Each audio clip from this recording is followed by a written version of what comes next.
everybody. It's Nikki with Dead Ringers, and I am so stoked today to have Jill Lazar with us from Ring Ring Marketing. And I feel as though I've been harping on death care profession for a while about phone skills. And what's amazing about having Jill here today is that her focus on phone skills really helped in building success in her career. So Jill, at a part of her career, was very successful both as an at-need funeral director and as a pre-need professional.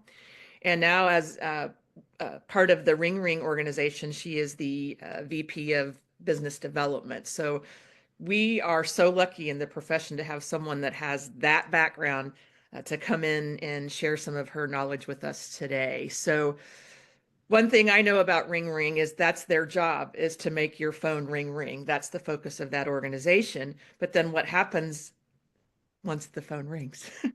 Right? So kind of approaching this like a podcast today. I'm kind of a junkie for podcasts, and I feel like it will be exciting to almost interview Jill. And uh, having success in knowing the importance of the phone will be really key. And we just don't know how important the phone is until we lose maybe a really nice price shopper call or some little thing that may not connect with the family because we haven't taken the time to build conversations. That's what I feel like a podcast is. It's not scripted. And often we'll hear calls that are scripted. So it's important for us to think of every time that the phone rings that there's a good discussion that can happen. So, Jill, welcome today. We're so excited to have you. Before we get started, can you tell us a little bit about your life and career on the side of meeting and talking with families, and then maybe just a little bit about what you're doing at Ring Ring?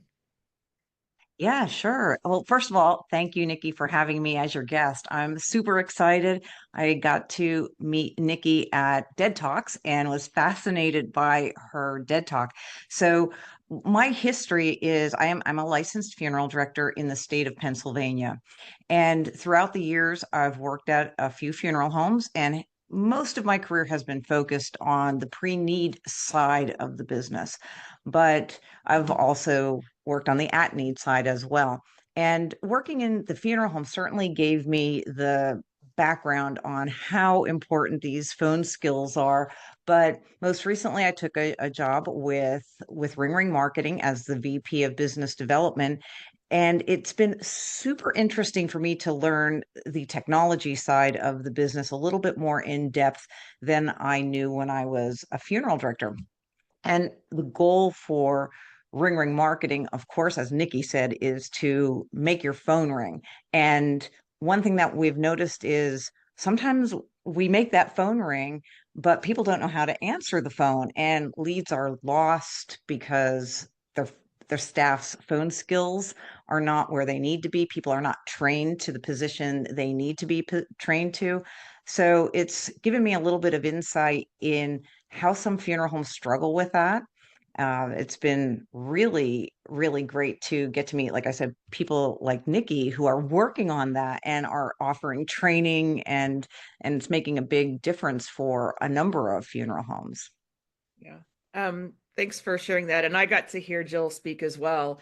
And you don't leave any stone unturned. Is that the right phrase there? And that once that call comes in, it's you own it. You own that. You own the family, and that you can't let that slip by. That's how important it is. And if we aren't prepared to take that, you mentioned training, that's kind of why we're here today. And to maybe make those of you listening to think about, okay, who is answering my phone? As I always say in any training, especially owners and managers, if you're to shut your eyes and think about who's answering your phone right now, are you 100% confident that they're connecting with families and representing your firm in the way that is so important? And you mentioned technology. We, I think, sometimes get frustrated with technology. No stone unturned if you're not tracking that information. I think we're really good, and I don't know what you think, Jill, is that once we're in an arrangement conference or we're working with the family, our systems are robust. We have everything that we need for that family that we're working with, but it's kind of a gray area for folks that are just calling in for information, or aren't necessarily facing an emergency where a death has occurred. So when you think about CRM, kind of what changed your mind or what helped you see the importance of having a CRM as a client relationship management system that houses a database of all the great information we can gather about our families? That's a great question, Nikki. So when I started using a CRM, now I've been at this for over 35 years. So back in the beginning, I kept a paper file. Anytime somebody called in and I gave them a price quote, they ended up with what looked like a recipe card. And I wrote their name down and their phone number and the price that I gave them and the date that I gave that to them. And if I was following up, I'd dig through my little file and pull the card and call the family and make my notes. And I did that for a lot of years. And when CRMs came on the scene and I started using a CRM, wow, what a game changer. When you have a paper file, I don't know about you, but right now my desk looks like a bomb went off. And I did have my little note card holder that kept it somewhat organized, but you'd always miss things. Like I'd forget that somebody called me last year. With the CRM, when somebody called, I'd immediately pull up my CRM, enter their name and their phone number. And I'm a pretty good typer. So I would type away at our conversation, just making bullet points about the conversation we're having and the price that I'm quoting. And then that that kind of gets put to bed a little bit. But if they call back another time, I pull up that CRM and I see that they called. The other interesting piece is when I was doing pre-need, I had the opportunity to be out in the community, focused on community events, focused on different groups like Rotary.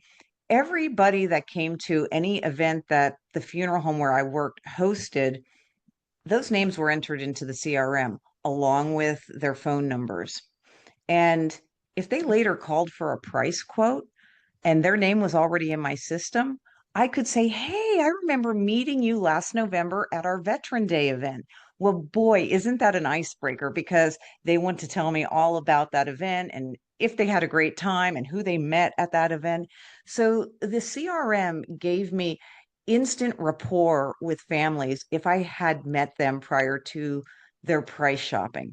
If I didn't meet them prior to the price shopping and they price shopped me on the phone, but then I met them at an event, it worked the opposite way. I could say, "Hey, I remember talking to you on the phone. So nice to put a face with name."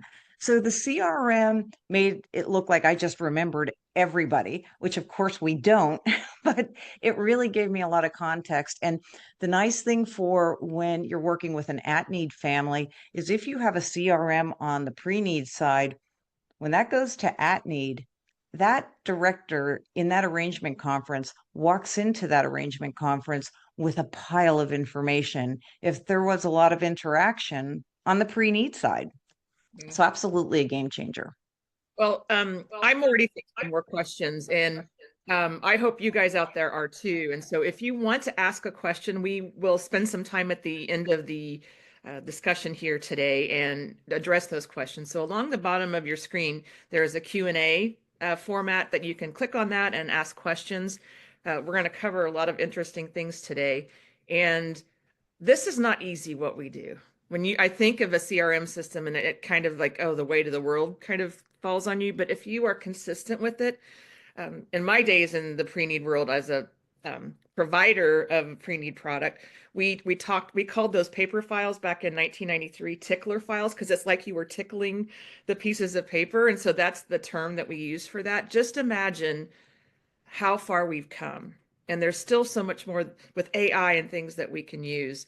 And I tend to be hybrid. I don't know about you, where I have paper stuff and the computer, and sometimes those don't connect. So when I think of the folks that are answering your phone and that frontline system, is that missing data can really do harm.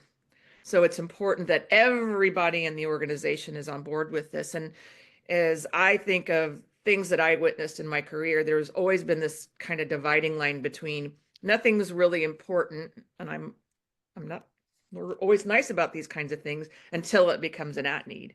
And things aren't going to come an at need if you're not focused on those calls that are coming in. So it's important that we think of this in a systems kind of uh, strategy, and that this is everybody is involved. And I think there's so many missed opportunities. And in our research and the things that we've done, there really even aren't some of the systems, some of you out there who might have programs that you're selling to funeral homes and cemeteries, is that where is the function to capture a price shopper? Where is the function that when someone calls in, these are the standard operating procedures that we use when someone calls in. Do you have a pre-arrangement on file with us? I think that's a beautiful question. If folks don't, that's a thought starter. Those are things we need to think about, the key questions to ask when folks call in. So I appreciate you sharing about CRM. And guys, if you have questions, we'll spend some time at the end, maybe 10 minutes or so, to address those questions. You are guests on our podcast, or you're in the audience of our podcast today. So thinking about that, and people make investments in spending on marketing, social media, some do direct mail campaigns, billboards, all of these great things that we spend so much money to drive traffic, to make the phone ring, but then what? So what has helped you? You get the lead. You've shared a little bit about the tickler file that you've used. What do you feel is an important part of, once you get the lead, what is a mindset that you have, or some techniques above and beyond what you shared already? Maybe the pre-need side. What are some of the things you do with a price shopper, some techniques and strategies around that?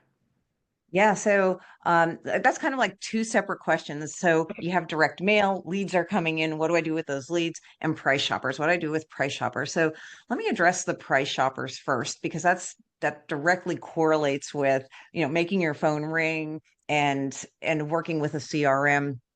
When the phone rings and we know it's a price shopper, the most common question is, how much is your cremation? If they've called other funeral homes, it's going to be, how much is your direct cremation or your immediate cremation? And sometimes these people don't even know what they're asking.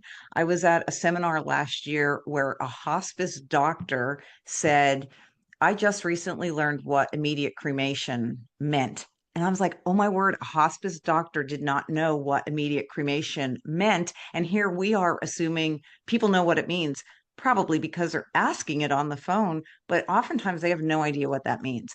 So a tip that was given to me many years ago, and this is so simple, but it made a big difference, is if somebody calls into the funeral home, I pick up the phone, they say, hey, I just want the price of cremation.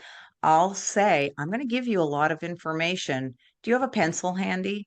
And if they don't, they have to go get it. And that gives me a little bit of time to grab my price list, grab a statement, because I always like to make notes, or get that CRM opened and get ready to type away.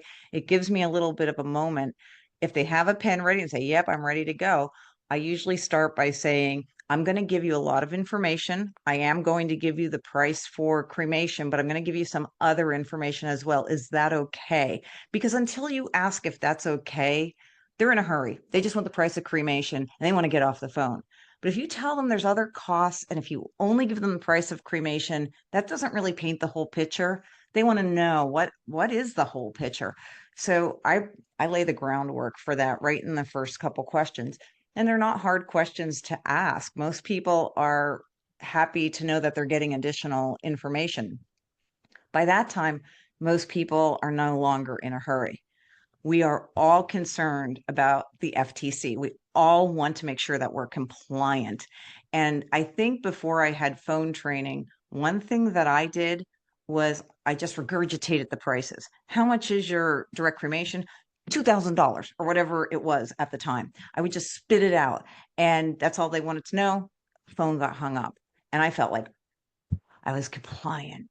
And that's how my phone conversations were. They were less than 30 seconds long. I was just giving the price. But when I slowed it down a little bit, asked them, do you have a pen handy? Asked, is this for you, or is there a situation happening at your home right now? It creates a little bit of conversation around that. If there is a situation, let them know that you're so sorry that they're going through this. Let me get you what you need. So I learned to build a tiny little bit of rapport before I go into the prices. I think as funeral directors, I don't want to speak for every funeral director, but I think I speak for many when I say we are all worried about being compliant. And sometimes that gets in the way of us being a human. So I think to learn to be compliant as well as be caring for the family when you're giving prices is such a good thing. And it only really takes a little bit of practice to do that. Yeah.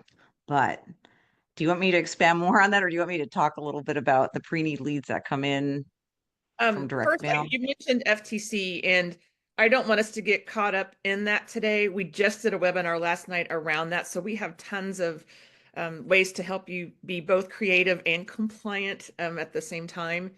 It doesn't mean that you can't ask questions. You know, that you are your role is to provide accurate information. And you can only do that when you understand someone's needs. So, and it's interesting that you mentioned, when someone asks about the price of cremations or funerals or whatever that might be, we track everything here at Dead Ringers. And 82% of the time, when someone asks any kind of pricing, we always lead with the lowest cost option first. No questions asked. So, I mean, I think you've made the point where, not every funeral director, but I think you're right. We get a little nervous, and there are other underlying causes, and that we're busy. We'll get into that maybe here in a minute, is that we don't take the time with folks who really need our help because we've got other things going on in the background. So 82% of the time we lead with that lowest cost option first. And that tells us, and we hear it, that we're not having conversations. We're just spitting out information and moving on to the next thing on our to-do list. So I hope that does that resonate? I don't know. But just know, and for those of you in the Q&A, feel free to throw out some FTC questions, but I would prefer to leave that up to Paula Masters, our CYA guru when it comes to FTC. We've got lots of content on that. What we're talking about today is more of the art in these conversations that we have versus the science. So I'll turn it back to you, Jill. Thanks, Nikki. It's interesting that you bring up that we spit out the lowest price first, because I think we're asked that question, what's your cremation? So again, we want to be compliant. We give them exactly what they want. But a way to not necessarily avoid that, give them the numbers, but also ask, may I please give you some additional information? Because I don't want to hang up this phone and then you say, boy, I wish I would have known you offered this service or that service. I don't want anybody to walk away from that. I want to give you all the information. You could ask if they're a veteran, because then there may be additional benefits at your funeral home or certainly at the cemetery. So there's a couple of questions that can generate some conversations and get you away from the lowest common denominator. Sometimes that's all it is the lowest common denominator, but we don't know that out of the gate. But I did want to talk a little bit about leads that are coming in from direct mail, leads that might be coming from your website, from Facebook. They're super important to be followed up on, and as quickly as you can possibly follow up on them. And if you get a lead in at the middle of the night, now I'm famous for getting up. 2 a.m. is my famous time to get up and get back in bed and go back to sleep. But sometimes I'm wide awake at 2 and I'll check my email. If a lead came in, I might respond at 2 a.m. I'm not suggesting anybody do that. But what I am suggesting is, as soon as you get into work and you have a moment, get on that lead. If a lead came in through your website, get on it as soon as you possibly can. Don't say, I'll get to it by the end of the week and it's Monday. Get to it that day. Give yourself till the end of that day to get back to that lead. The sooner the better. And that's also true about the direct mail or a Facebook lead. There is a difference between all these leads and how hot or cold they might be, how interested somebody is, and maybe they're just starting the process of research.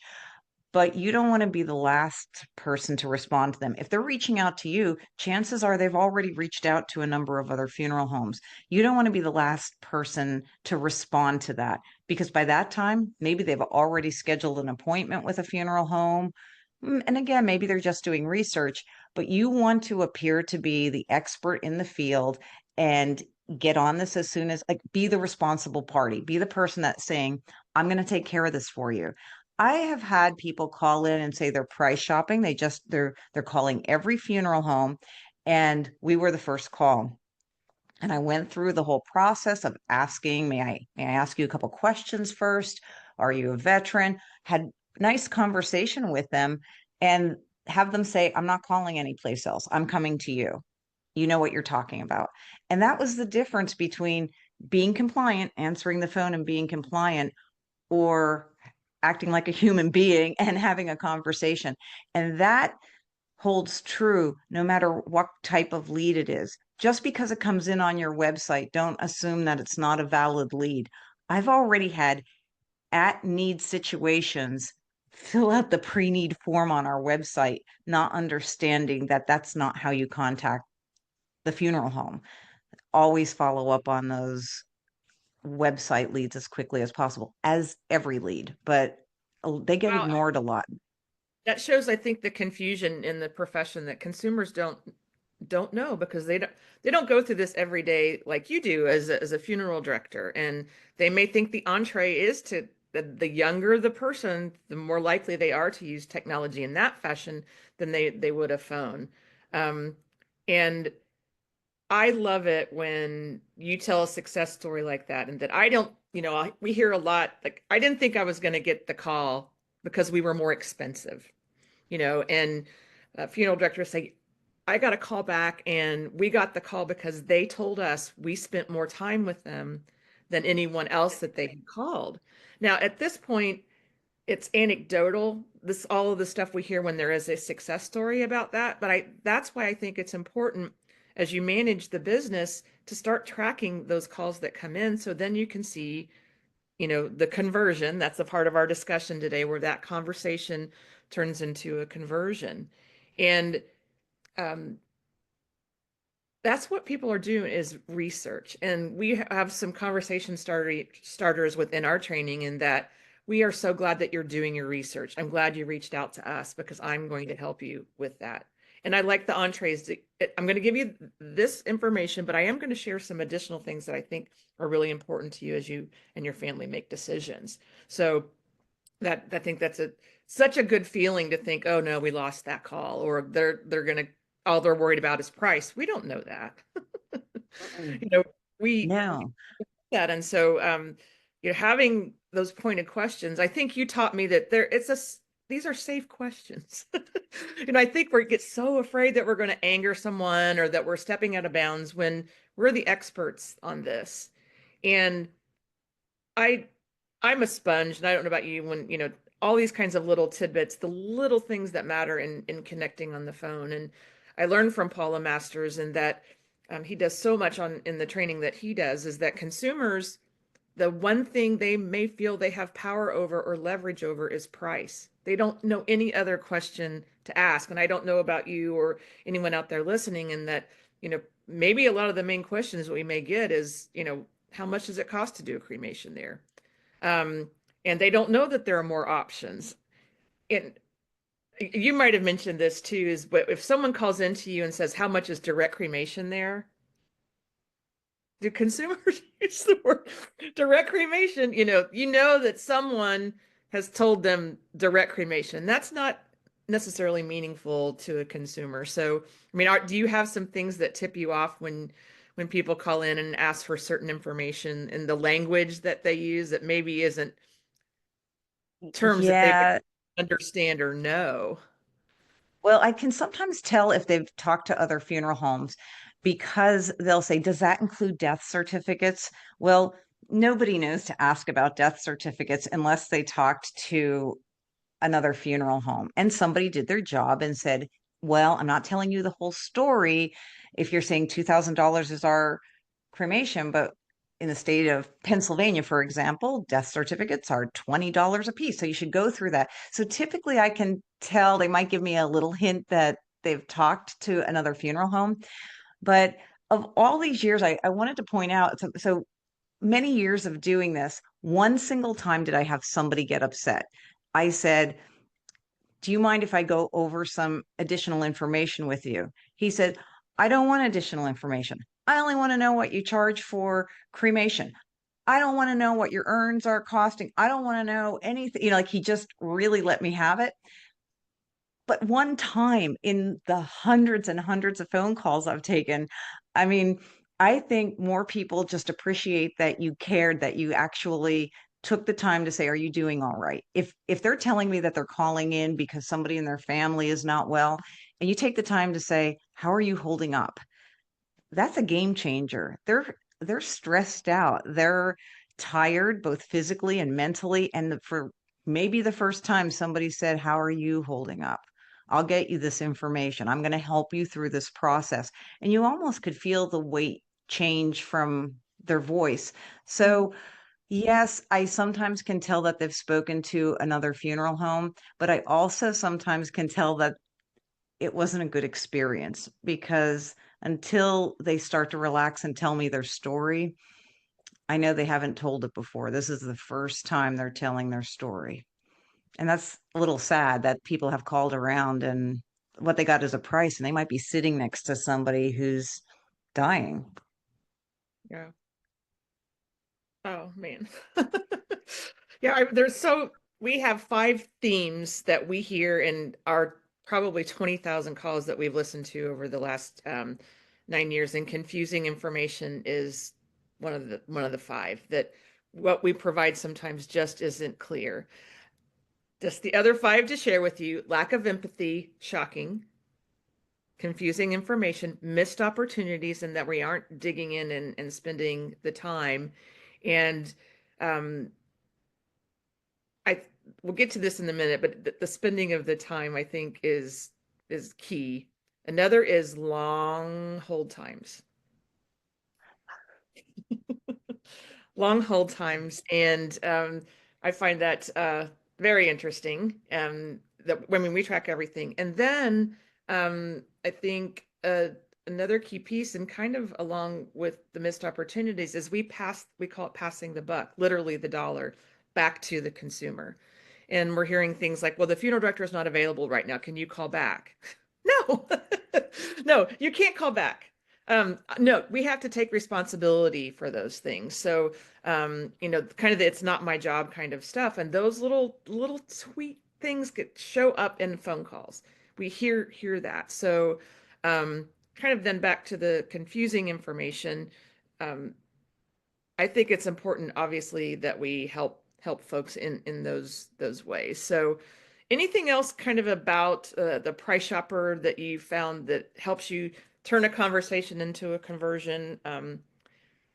Yeah, I mean, when you're talking about timing, Nikki, as funeral directors, we sometimes have those days that we truly are busy, and you're seeing one family after the next. You have an obit to submit, you have flower shop to call, you have clergy to get in touch with. I mean, your day is unhinged, and now you get a price shopper and you truly are under the gun. Those things happen, and it's okay. We still need to be compliant and we still need to be empathetic, but I don't think it's a bad thing to say, "I'm currently helping a family. There's somebody here that I need to help, but you're really important to me and I want to get you this information. Do you mind if I call you back at 4 o'clock or 5 o'clock or whenever that is?" If you want to give them prices quickly so that you've hit that compliant box, that's fine. But I always like to say, it's really important to me to give you the time that you deserve. And right now, I just can't do that because I have to see another family. 99% of the time, people say, "Oh, yeah, call me back, but I'm going to be out to dinner till 8. Can you call me tomorrow morning?" Or they'll give you the time that they want to be called back. And I make it a point to call them back at that time unless I'm absolutely unavailable. But it's important to give them that time. That time that you give them, personally, I think is more important than the price, because you could give them the price, but if you tell them you're going to call them back and you want to have a conversation, they want that conversation. They want to tell you what they're going through, whether that's about to happen or it's a pre need and it's their own funeral and it's not imminent, they want to tell you that story. If it's at need, certainly you don't have the luxury to say, "Oh, I'll call you back." You have to get that rolling. But giving people time and being in the frame of mind to educate and answer questions is, in my opinion, more important than the prices. Compliant, it's important to give the prices, but for that person, they just want to be heard. Yeah. Um, I often get questions, what if I am with the family? I'm the only one there that day. The phone rings. How do you have a technique or something to say, I need to grab this phone call really quick, or do you just let the answering service handle it? I mean, that's kind of maybe a little bit in the weeds, but I think we're faced with that sometimes, especially, in a busy environment where maybe a lot of the funeral directors are on a service. Maybe a day where vacations are happening and the staff is slim. So, is there a way that you've addressed that? Yes, it's different, I think, between funeral homes depending on your staffing and availability and use of answering services. If I'm in a room with a family, it has to be some major emergency for me to leave that family. I don't ever want to walk away from a family that's at need or pre-need if I don't have to. It's a little bit easier to pull away from a pre-need situation and step back into it. But when it's an at-need family, I try to, if I have to, I'll let it roll over to the answering service and follow up immediately as soon as I'm free. But on the pre-need side, I try to do the same thing. I try to keep my mind present with the family that I'm sitting with. But sometimes you have to pick that phone up. And if you do have to, if you're in that situation, I just excuse myself. I just say, "Do you mind if I take this call because it's an important call for the family I'm about to talk with?" And again, most people understand that. Most people completely understand that. I you, you've said the word pre-need several times now, and we had a laugh the other day as I was talking about how we can, how we are sometimes confusing people in some of the terminology. And at Dead Ringers, we've created a list of all of these words that are super meaningful to us, but absolutely consumers don't know anything about them. So my first job was with Forethought, now Global Atlantic, and I got my very first business card, and it was my name, and my title was pre-need representative. And my fresh first job, and I had to show my mom my business card, and she looked and she says, "What's preened?" Like, no, I mom. love that story. And so that's the kind of things that we need to think about, though, when we're having those conversations. What you do is pre-need in our world, but to a family is you're helping them plan in advance. You're an advanced planner, you're an advisor.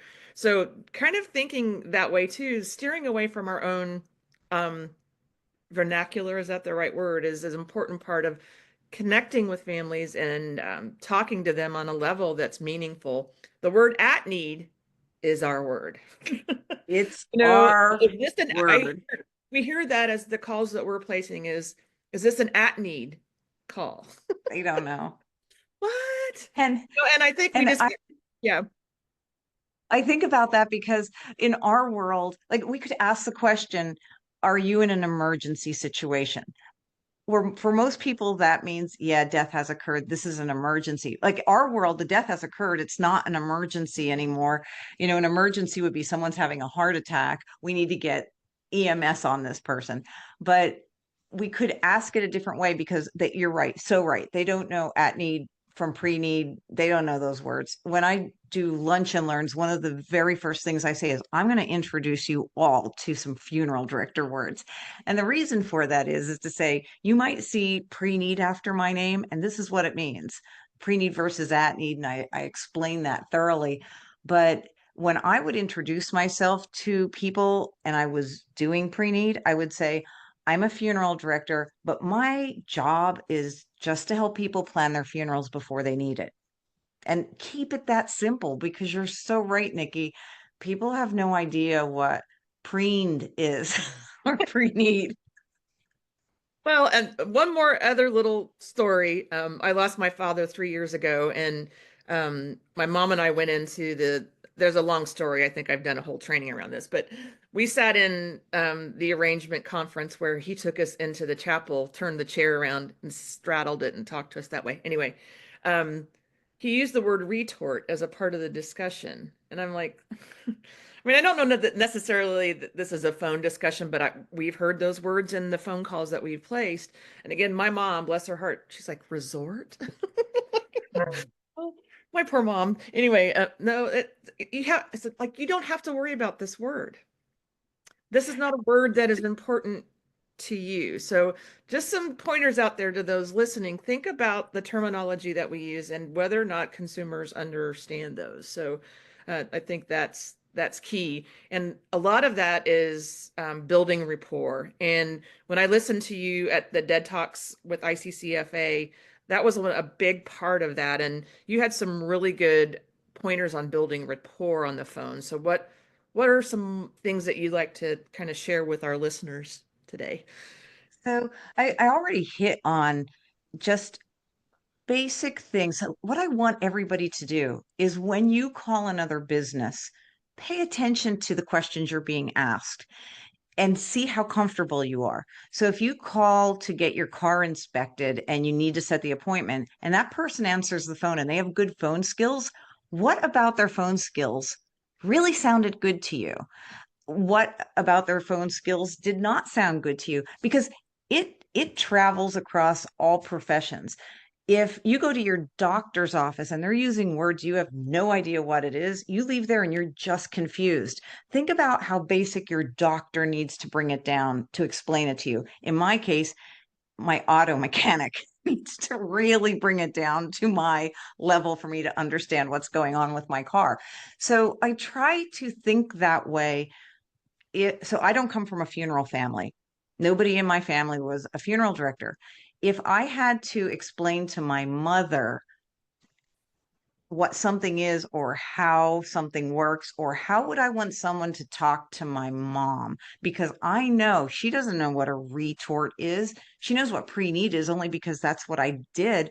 But I want to talk to everybody on the phone as if I would want my mother spoken to so that she could understand it. And I use that as a gauge oftentimes. Now, of course, our families know what we do. Your stories are hilarious because they amplify like not knowing these words even in a family, but our families hear us talk, so they pick up on little clues. But if you think about somebody who really doesn't know anything about funeral service, talk to the person on the phone as if it was your uncle from Poughkeepsie that doesn't know anything about funeral service. Talk to them, picture that person on the other side of the phone. And sometimes it's more about listening. So if they get started down a story and you truly have the time to sit and listen, let them talk because they're going to give you a lot of clues. They're going to give you a lot of information in their story. Let them talk.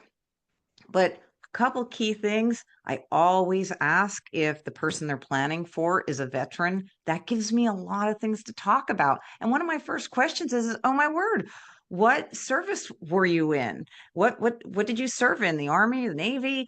Or sometimes I'll even say, oh, let me do a game. Like I try to lighten the mood. Let me guess. Let me guess what service you were in. And I might say something funny like, does Semper Fi mean anything to you? And if it's a Marine, of course, they're going to go nuts. But I try to do this game where I guess what, if they give me that latitude. Now, some people, they're all business. They just want, and they're like, yes, I'm career. And then I know I could ask some more questions about that. But other questions might be, do you have family in the area? Because if they say, no, we just recently moved to this area, that's going to be a very different conversation than somebody who says, yeah, I grew up here. I went to high school here. I've got 16 grandkids and they all go to the high school here. It's a very different conversation, but just ask a couple personal questions and then shut up. Let them answer. Give them some time to express themselves. And that for some people is the hardest part, that awkward silence, giving them that moment to talk. Yeah. Um, it's it's interesting that we don't ask more questions. And I think I learned this from you is that who are you talking to? That's a key question too.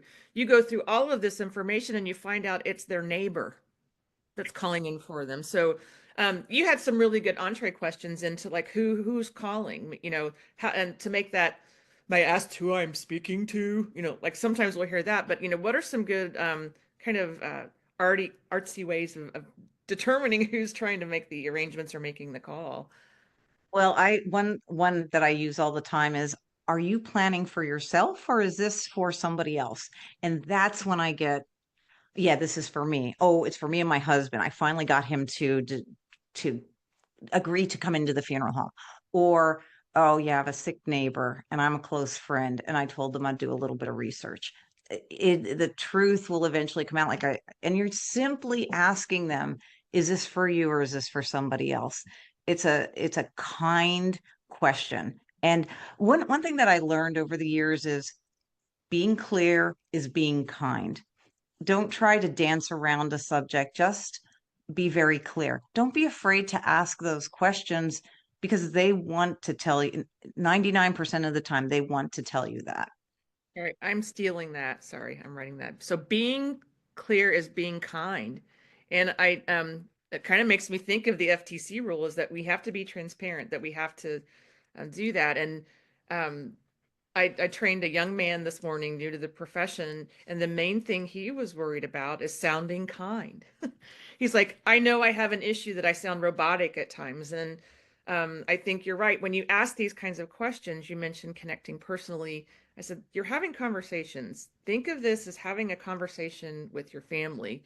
So now I'm going to say being clear is being kind. Thank you. And also, I think a good question, no matter who's calling in, if it's preened or if it's at need, that how do you want that caller to feel? And that kind of as you prepare yourself mentally, of course, we need our first call sheets and the things that we need to gather key information, but how do I want this caller to feel? And um, I think sometimes we rely on our frontline staff. I call them my warriors because they're the ones, especially in really busy organizations, that they're taking all of these calls in. And sometimes that being clear as being kind of gets put on the back burner because they've got too many other things going on. So thinking of your organization, guys, I'd pay them the best. That's just my personal opinion because they're your first impression. You do all of these great things as you meet with families, but if that first impression, you have someone that's overworked because they're doing multitasking, as my husband would say, I'm very proud I'm a good multitasker. He says, so that means you're doing several things at once poorly. I'm like, oh, thanks. But so it's important that being clear is being kind. And another part of that is how do I want to make this person feel? And I don't think most of us are going to say, I want them to feel like crap. No, that's not why we're in the profession. So it's important, I think, for us to be prepared to, in what way can I be clear? And everything we've talked about so far, whether it's avoiding our jargon, I hate to use that particular word because that's kind of how that fits in.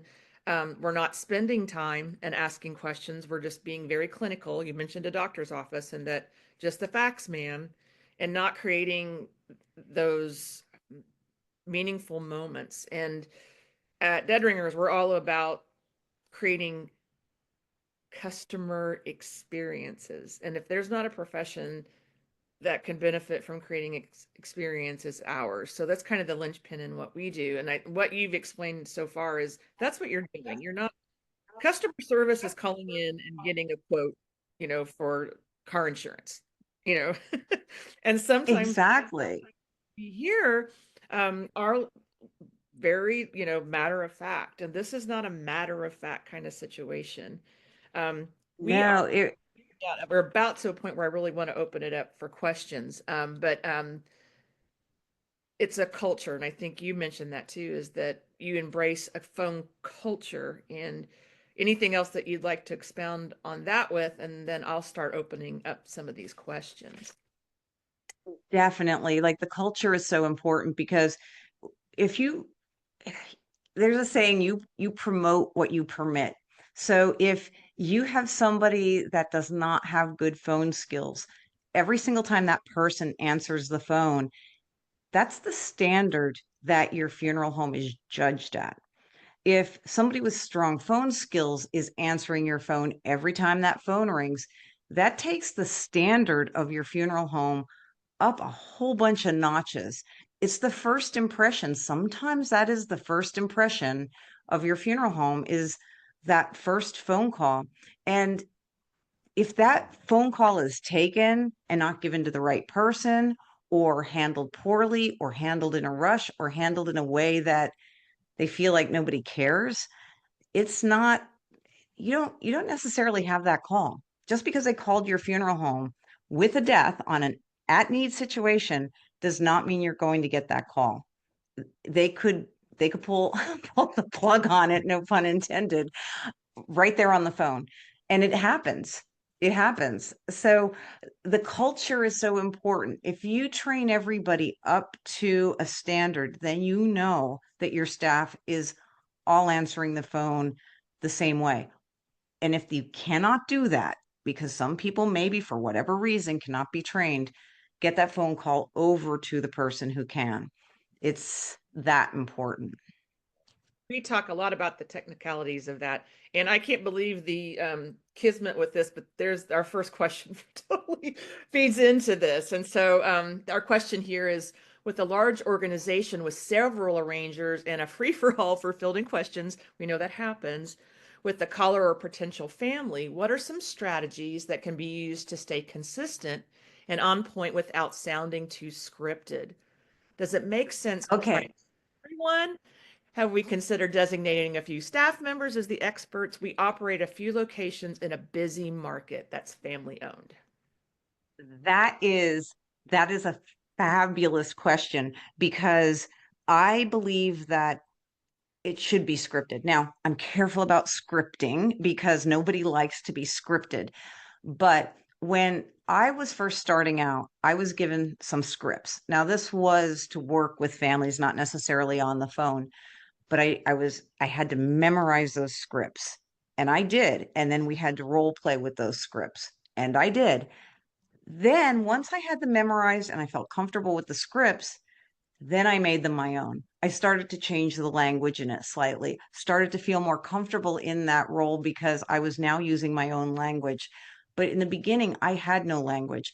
And I just listened to a podcast last night that talked about young funeral directors entering the profession and wanting training, wanting mentoring. And there's nothing easier than creating a standard script. Doesn't mean you always have to stay with it, but just give people that starting point, and then they can change it as they get better, as their skills grow. But I think scripting is really important, at least in the beginning, not only to create consistency, but to create comfort among the people who are delivering the message. Not some people are naturally very good, and some people are not naturally very good. And those people that are not naturally very good require a little bit more help. Yeah. Um, I love a busy location. So I'm not for sure, on the dynamics in this question, but I subscribe to a gal, her name's Nancy Friedman, her podcasts and her YouTube channel, and she's the telephone doctor.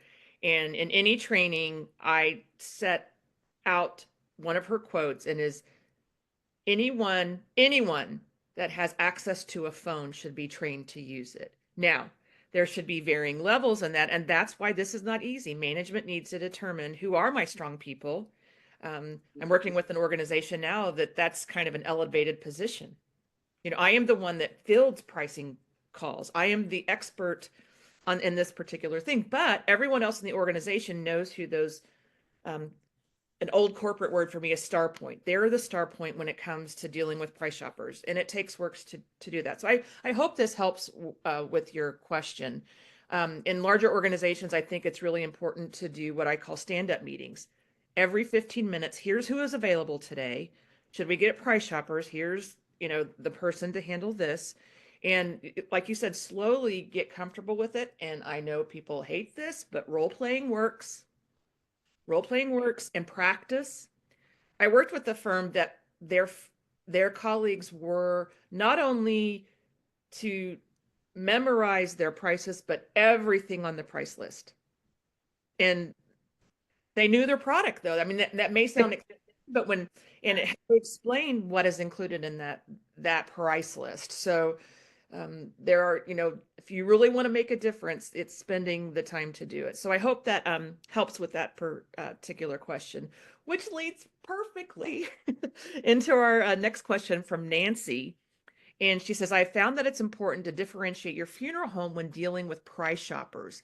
Can you speak about some specific ways to do this? Yeah, this is so Nancy, you're on point.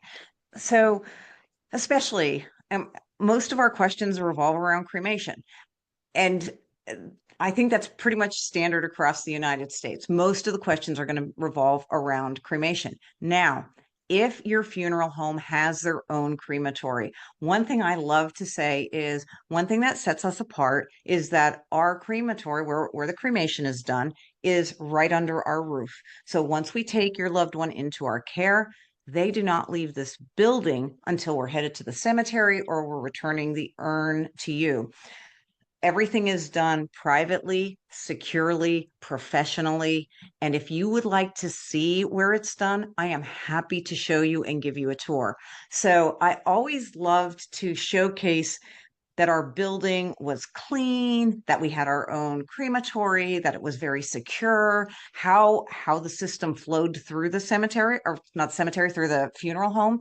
I love to do tours. And once I put that out there, people jumped at the opportunity to do a tour.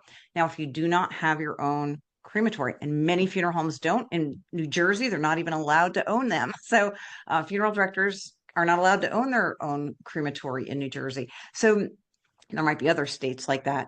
But in those situations, I might say someone from our staff accompanies your loved one through the entire cremation process, through taking them to the crematory, staying there if you're able to do this, staying with that person, and then bringing your loved one back into our care. I make it sound like we are going to be the guide in that entire process and never leave their side. I am going to see your loved one through this process. So, showcasing that is really important. Now, if you are lucky enough to be in a building that doesn't have steps, I call it chutes and ladders because many old funeral homes are in old Victorian mansions. We have ramps, we have steps, we have a lot of obstacles to overcome. If you're in a newer building that's all on one level, say we are all on one level, it makes it easy for wheelchairs and walkers and people to get in and out. We have a nice big parking lot. If you have something that's brag worthy, this is not the time to be humble. This is the time to showcase those really neat features. If you don't have those features, focus on something else. We have a really well-trained staff. We have a beautiful facility. It's accessible. We have staff that's very helpful. That's one thing that I'm a stickler about. If somebody's walking up to the funeral home and we should always open doors, but if somebody's in a wheelchair or using a cane or a walker, we have the staff to assist with any situation. And I could go on, but I won't. We um we find this really important. And Nancy, one exercise that we have gone through at Dead Ringers, and I think that might be helpful for your firm, is what we call best only list. What are you best at in your market? What are the only things that you are doing that other firms aren't? We want to do this with tact, with competitors, but that you're able to articulate those things, that you know what they, and you've got to study your competitors too. And we don't want to badmouth them. That is not playing nice in the sandbox. It's unsportsmanlike behavior. But you need to have those tough questions. And well, a lot of times we will be in our little shops that we do, like, well, we talk to the other funeral home and they're less than you. And I'm sure you guys get these questions all the time. And okay, that might be the case, but I want to make sure I'm comparing apples to apples. Can you tell me a little bit about what you've learned in your research so far?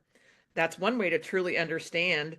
They may have just gotten their direct cremation information and nothing else. Another thing is, what can you do outside of, oh, we've been in business since 1887. Nobody cares. I'm sorry, guys. That I mean that you've served the community. one way is that we've served the community for years, and we're very proud to be a part of the Cincinnati community. Those are kind of things that you can say. I have this recorded call that I play over and over again, and the funeral director says, well, when you come into our funeral home, we approach this with white glove service. That's a visual. And if you think of white glove service, it's taking your finger with white, and that everything is spotless when it comes up. But it also is that the attention to detail. So we provide attention to detail. We are experts at helping you create a memorialization of your loved one, that we have taken it so far that we have a certified celebrant that can help you do those kinds of things. We have state-of-the-art equipment, within the funeral home. A lot of us spend money on this stuff. Let's tout it. And as our callers are more tech savvy over the coming years, these are going to be things that are important. So an assignment to everyone listening today, sit down and do a real heart to heart with your staff on really what are you best at. And everyone may say, I'm sorry, Jill, that we have really well-trained staff. Well, everyone thinks they have well-trained staff, but is there somebody on the funeral, in the funeral home that has an expertise in a certain area? If you have a veteran on staff, are you a veteran? Well, great. We have an expert in veteran benefits, and he's with the Navy Seabees. That was my husband. Whatever that, take those little things, and they can become really big things. So, Nancy, I hope that helps. I want you to do your best only list, and you have our contact information. We'd love to help you to see how well you do on that. But what are you doing that no one else is doing, and thinking outside of the box, not just those usual check marks that we have? So, and I back to that one initial question, we have some checklists about, staying on task. I'm not a fan of scripts either. We kind of like to think of it as a script skeleton. Sorry for the play on words there, but these are the key points that you need to think about. And it's not what's the social security number, what's their mother's maiden name. It's, did I show gratitude when I answered the phone? Did I ask questions? Did I ask for the name? 32% of the time, we don't ask for a name in the calls that we place. So it may sound logical that we would do that, but having just those little reminders, and those are out there for you guys. If you would like them, feel free to reach out. So I'm going over a little bit, and I'm sorry about that. We have some great questions here, but I do need to kind of wrap up our talk here today. Jill, I can't wait to work with you again in the future. This has just been great. We do have a webinar scheduled for next month. You'll get a notice in your email for those of you that are on the talk with us here today, as well as a link to the recording that you can share this with your teams. They may get a lot out of this particular discussion today. And I think teamwork is what the phone is about. So that being said, follow-up is another key piece that we tend to struggle with in the profession, and creating a good phone connection to keeping ourselves in front of families. Aftercare, our word, but what we're doing to help families after a service, that's still a part of that. And tying in kind of the pre-need side of things is exciting for us as well. We tend to be focused on the at-need side of things. So it's Matt Van Dremelen. I hope I pronounced that. They've been making fun of me not being able to pronounce that. But Matt is with Full Circle Aftercare, and feel free to look that organization up online. He's so knowledgeable about how you keep that circle closed with your families. So please join us again next month. And Jill, thanks again so much. I know it's kind of hard to see behind us here, but Jill's email is jill.lazar@ringringmarketing.com. And my email is nicole@deadringers.co. You can just Google us if you want to see some great information on our websites. But training should not be an event. It should be a process. So that first question that we got fielded there is that we don't want to do some big event because people will forget. It has to be continual and in short bites, and we find that to be really effective in our training too. Folks, there are so many great resources out there within the profession. We think we do a good job, and I know that they do at Ring Ring, but just know that the ICCFA, NFDA, a lot of them have portals and things that are helpful. We are working on something similar on our end to have content that we can push out quickly. So Jill, thanks again. Thanks to everyone who made time to attend today, and looking forward to any kind of questions. Feel free, even though the webinar is ending now, to send us questions at Dead Ringers and to Jill directly, and we are more than happy to help out. Okay. Thank you, Nikki. Thanks everyone, and have a great week.